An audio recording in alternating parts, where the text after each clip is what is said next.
Assalamualaikum warahmatullahi wabarakatuh. Perkenalkan saya Saida Abdul Somad, mahasiswi semester 5, Fakultas Ilmu Pendidikan PG PAUD.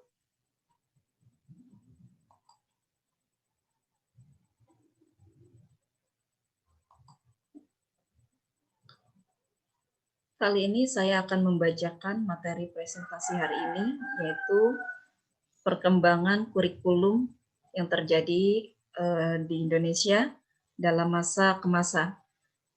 Ini saya lakukan sebagai bentuk dari tugas UTS pada mata kuliah kurikulum PAUD dengan dosen pengampu Ibu Khairiah MPD.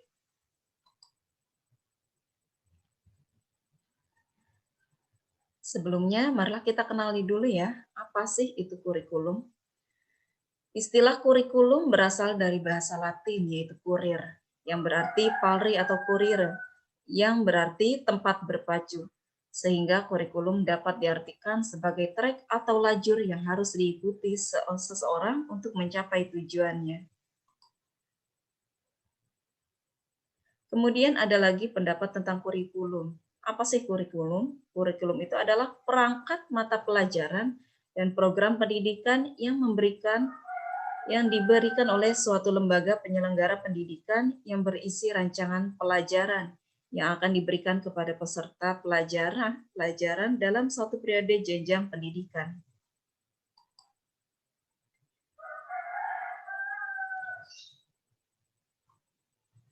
Kemudian apa saja fungsi kurikulum? Nah, fungsi kurikulum ini ada dua ya.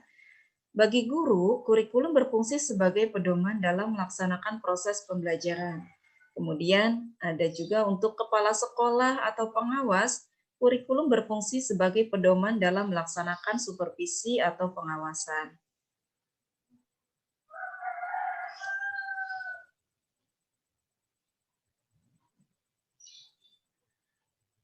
Kemudian kita melanjut pada ranah perkembangan kurikulum di Indonesia. Jadi dari masa ke masa, perkembangan kurikulum itu berkembang sangat pesat dan sangat maju ya, dari mulai perkembangan dari awal. Baiklah, saya akan membacakan perkembangan kurikulum di Indonesia dari masa kolonial. Yang pertama adalah kurikulum tahun 1947. Ini disebut dengan Rencana Pelajaran 1947. Pada saat itu, kurikulum pendidikan di Indonesia masih dipengaruhi sistem pendidikan kolonial Belanda dan Jepang, sehingga hanya meneruskan yang pernah digunakan sebelumnya. Rencana Pelajaran 1947 boleh dikatakan sebagai pengganti sistem pendidikan kolonial Belanda, karena suasana kehidupan berbangsa saat itu masih sangat semangat untuk berjuang merebut kemerdekaan. Maka pendidikan sebagai development conversion lebih menekankan pada pembentukan karakter manusia Indonesia yang merdeka dan berdaulat dan sejajar dengan bangsa lain di muka bumi ini. Kemudian yang kedua, perkembangan yang kedua adalah kurikulum tahun 1952. Nah, ini disebut dengan Rencana Pelajaran Terurai 1952. Kurikulum ini sudah mengarah pada suatu sistem pendidikan nasional yang paling menonjol dan sekaligus ciri dari kurikulum 1952 ini bahwa setiap rencana pelajaran harus memperhatikan isi pelajaran yang dihubungkan dengan kehidupan sehari-hari. Silabus mata pelajarannya menunjukkan secara jelas bahwa seorang guru mengajar satu mata pelajaran. Begitu.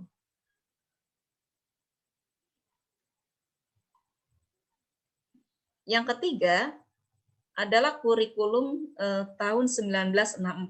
Nah, ini dikenal dengan kurikulum Rencana Pendidikan 1964. Pokok-pokok pikiran kurikulum 1964 yang menjadi ciri dari kurikulum ini adalah bahwa pemerintah mempunyai keinginan agar rakyat mendapat pengetahuan akademik untuk pembekalan pada jenjang SD, sehingga pembelajaran dipusatkan pada program pancawardana, yaitu pengembangan moral, kecerdasan, emosional, artistik, keprigelan, dan jasmani. Baik, kita lanjut lagi.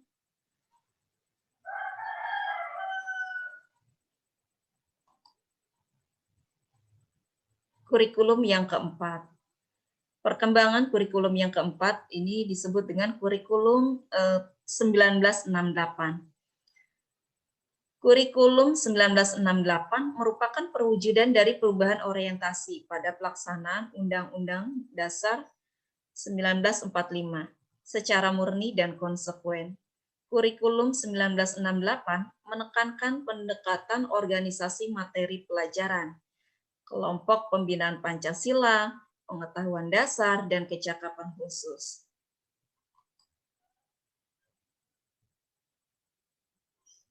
Yang kelima, perkembangannya adalah dinamakan kurikulum 1975.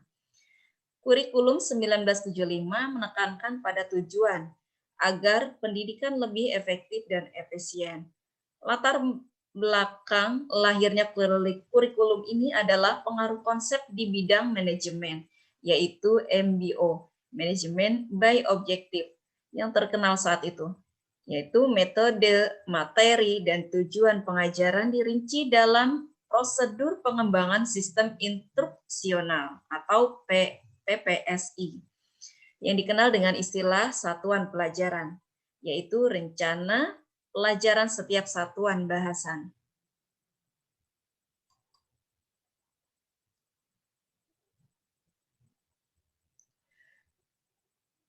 Perkembangan kurikulum yang keenam yaitu kurikulum 1984 atau dikenal dengan kurikulum 1975 yang disempurnakan. Kurikulum 1984 mengusung proses skill approach. Meski mengutamakan pendekatan proses, tapi faktor tujuan tetap penting. Kurikulum ini juga sering disebut kurikulum 1975 yang disempurnakan. Posisi siswa ditempatkan sebagai subjek belajar dari mengamati sesuatu, mengelompokkan, mendiskusikan, hingga melaporkan. Model ini disebut cara belajar siswa aktif atau CBSA atau Student Active Learning atau SAL.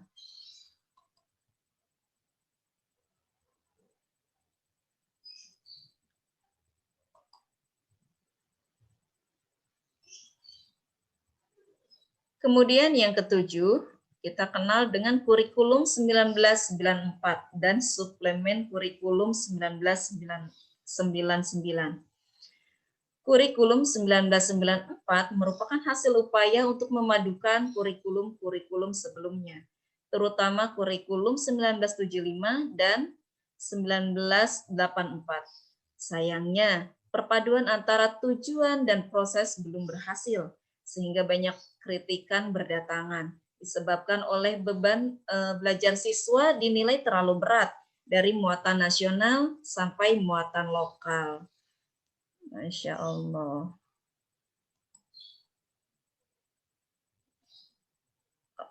Baik, kita lanjut ya. Perkembangan kurikulum yang ke-8, ini adalah kurikulum 2004 atau dikenal dengan KBK atau kurikulum berbasis kompetensi. Yaitu suatu program pendidikan berbasis kompetensi harus mengandung 3 unsur pokok, yaitu pemilihan kompetensi yang sesuai, spesifikasi indikator-indikator evaluasi untuk menentukan keberhasilan pencapaian kompetensi, dan pengembangan pembelajaran.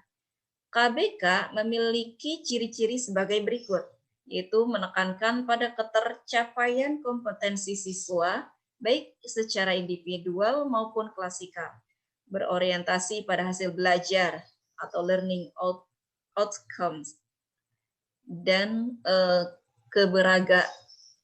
keberagaman.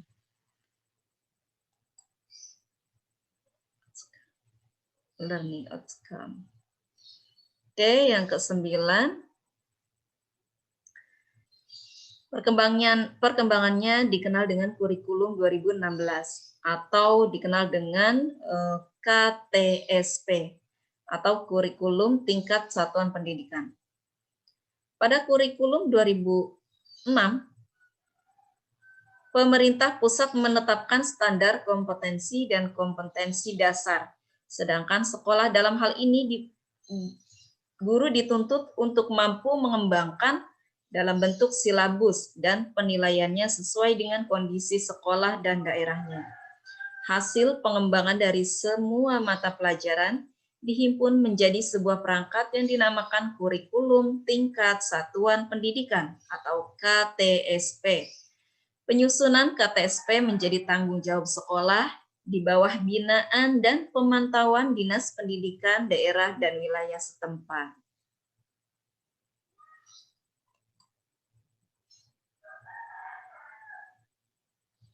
Dan yang terakhir, perkembangan kurikulum yang sampai saat ini masih dipakai atau kembali lagi dipakai, yaitu kurikulum 2013.